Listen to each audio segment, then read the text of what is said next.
Boa tarde a todos nossos amigos ouvintes do vlog do Conde Lopes Villanueva. Antes de começar, eu gostaria de agradecer as inúmeras doações que eu recebo e, portanto, continue doando e me ajudando para profissionalizar esse vlog e eu criar, inclusive, mais conteúdos. Eu gostaria de compartilhar com vocês uma reflexão que eu tive recentemente quando eu me deparei com um vlog cujo expediente deste youtuber é visitar cemitérios. E mais, visitar cemitérios e túmulos de celebridades famosas. Pode ser a fama do teatro, da música, ou então da televisão, ou políticos, ou mesmo até pessoas que foram assassinadas e que se tornaram celebridades por conta desses crimes. Enfim. Mas em particular teve um personagem que me surpreendeu, que foi a visita do túmulo de uma modelo. Uma moça que faleceu aos 20 anos de idade, mais ou menos, em 1990. E eu me lembro muito bem dessa mulher, porque essa mulher era realmente muito bonita. Pensa numa mulher bonita mesmo. Uma mulher branca, dos olhos azuis bem vivos, cabelos escuros. E essa jovem foi vítima de uma overdose de várias drogas. Ela se envolveu com algumas amizades não muito benévolas e acabou, infelizmente, se envolvendo para o caminho das drogas e teve uma overdose de cocaína e de outras substâncias e acabou falecendo. E isso, naquela época, chocou, porque essa jovem, ela praticamente tinha uma carreira brilhante, um futuro brilhante. Hoje, ela estaria mais ou menos com mais de 50 anos de idade, né? Já seria uma senhora. Para vocês verem como o Cronos devora, né, tudo que vê, ou seja, o tempo. O tempo é, por assim dizer, claro que parafraseando a mitologia grega, um deus que devora tudo. E não somente devora as pessoas quando elas morrem, mas também devora até o nosso físico. Porque também nós somos devorados pela vida de alguma forma, até chegarmos à morte. Mas o que me chamou a atenção sobre isso é a efemeridade da vida. E mais além, vamos pensar naquela jovem bonita, naquela jovem bela, esplendorosa, que teve fama e que teve tudo, e de repente hoje está numa cova, está num buraco, e a única coisa que talvez algo se lembre dela, talvez, claro, seus familiares, seus amigos, enfim, mas mesmo também, e aqui a gente poderia parafrasear Santo Afonso de Ligório, que escreveu uma meditação sobre a morte, que não somente aquelas pessoas que morrem, as pessoas que lembram dessas pessoas mortas também um dia morrerão, e muitas vezes nós seremos fadados ao esquecimento. Mas enfim, pensemos naquela pessoa bela, esplendorosa, uma mulher bonita, como tantas outras mulheres bonitas que existiram no mundo. Não só ela, nós podemos pegar atrizes de cinema, principalmente de cinema americano, uma Ava Gardner, muitas outras aí, agora eu não me lembro, acabei esquecendo. E observar que a única coisa que nos resta é uma cova. Você chegar no túmulo de uma pessoa, e principalmente uma pessoa jovem, morreu muito jovem, e a única coisa que você encontrar é uma plaquinha de nascimento e uma plaquinha de morte. E aqui você deduz sobre um ponto da fé cristã que pelo menos me tocou. Todos nós um dia teremos um túmulo. Isso se nós tivermos o túmulo, porque algumas pessoas são cremadas, outras simplesmente desaparecem. Mas os nossos dias estarão contados neste mundo. E o destino final talvez seja um túmulo, e talvez seja a visitação de um youtuber enchendo teu saco e dizendo: olha aqui, o fulano de tal está enterrado. Literalmente. Isso me fez pensar algumas coisas relacionadas à fé cristã, como também na questão da efemeridade da vida. Acabei remontando mesmo à Idade Média, quando no século XIV, que foi uma época muito terrível para a Europa, a época da peste negra, em que pessoas morriam como moscas, em que muitas pessoas perderam seus parentes, mulher, filhos, pai, mãe, famílias inteiras, até cidades inteiras pereceram pela peste negra. E tem aquela figura do macabri, daí macabro, que é um dos textos medievais, e que inclusive fala da dança da morte, a pessoa dançando com a morte, com uma caveira, enfim, sobre a efemeridade da vida. E dentre essas inúmeras descrições da efemeridade, há, nesses textos medievais, inclusive, aquela coisa da mulher bonita, mas que, segundo o autor, o que está dentro dela é pútrido. Um dia tudo vai apodrecer.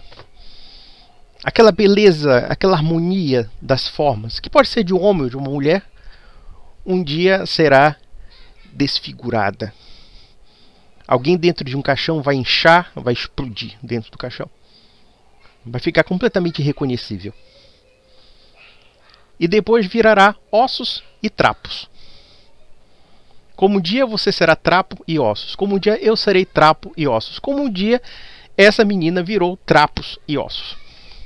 E muitas outras mulheres. E muitos outros homens. De reis aos comuns, a morte se torna democrática. Mas já chegando a essa conclusão de que um dia seremos pó, aqui a gente pergunta sobre a razão da nossa existência. E o quanto a fé cristã faz diferença numa mensagem que até hoje vigora para todos nós, que é a mensagem da redenção. O que será do homem sem a redenção? O que será de mim? O que será de você?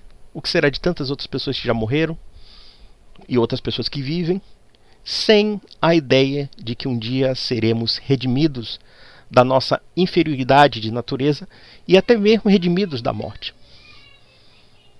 Porque se a vida não tiver redenção, e eu falo dessa redenção dos céus, essa redenção prometida pelo cristianismo, essa redenção que diz que o mundo não acaba naquela cova.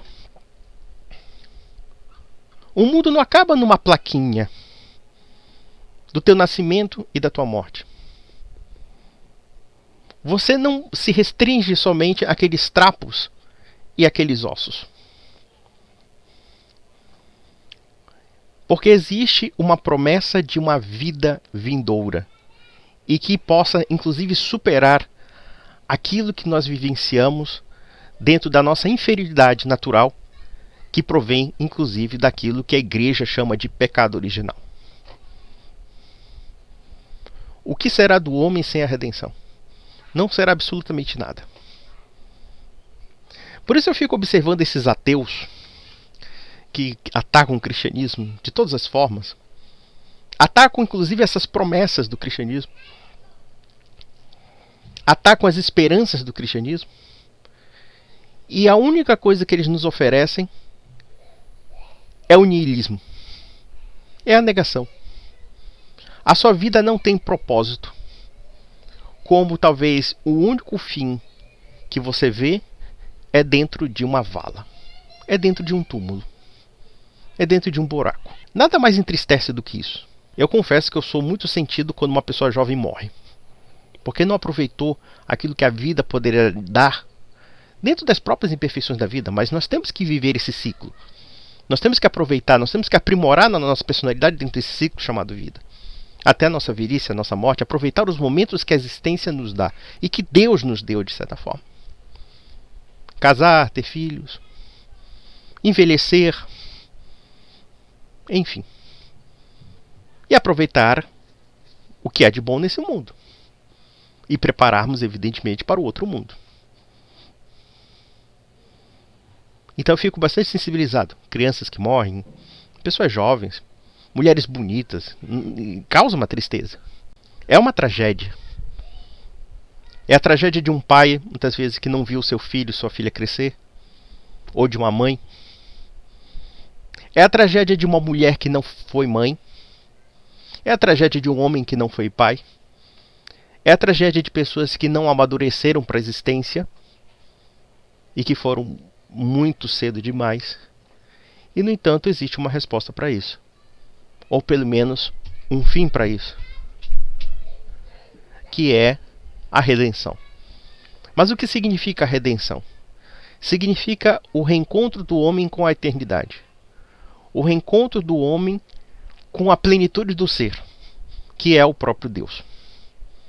E neste ponto, a mensagem católica é o que descreve da melhor maneira possível e que isso está impregnado na nossa cultura. Isso está impregnado na nossa literatura. Isso está impregnado nos costumes. Quantos literários não escreveram sobre a redenção? De que, pelo pior que você viva e pelo pior que você faça, você sempre tem uma chance. Você sempre tem uma porta a ser aberta para você, mesmo na morte. Porque sem isso, a vida é insuportável. A vida simplesmente se torna um mero casuísmo. Aquelas pessoas que imprimiram marca neste mundo, seja através de sua beleza, seja através de sua inteligência, de seus atos, nas pessoas queridas que cativou, enfim. Se não houver redenção em torno disso, então nada há sentido. É simplesmente uma coisa que vai e que passa. Mas o que me parece é que isso é muito contraproducente. Porque na prática, se o destino final do homem é uma vala, é uma sepultura, então nem mesmo a nossa vida tem uma razão de ser. Se nós não temos um fim ligado à eternidade, os meios pelos quais nós identificamos o ser, a vida, enfim, também não tem o menor sentido. Então essa foi a minha reflexão quando eu pensei nesses personagens mostrados por este homem. E eu confesso que eu fiquei muito deprimido. Fiquei tão deprimido que eu disse, não, quer saber? Eu não vou ver essa história de sepultura que tá me enchendo o saco. Ah, que raiva.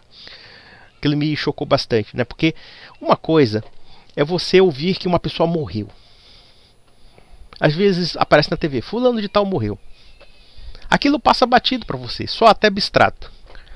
Agora, quando você percebe que aquela pessoa tem um caixão, aquela pessoa está inerte dentro dela, e que aquela pessoa tem um túmulo, e que aquela pessoa tem uma família, aí você começa a pensar por outros conceitos. E aí você pergunta para os céus, será que nós temos salvação? E a mensagem cristã diz, sim, nós temos salvação. Sim, o mundo não se resume a uma cova. Sim, essa vida tem uma continuidade, ainda que no outro mundo. E que, no determinado dia que nós não conhecemos, quiçá Deus apareça para nos salvar da nossa própria perdição. Então, um grande abraço.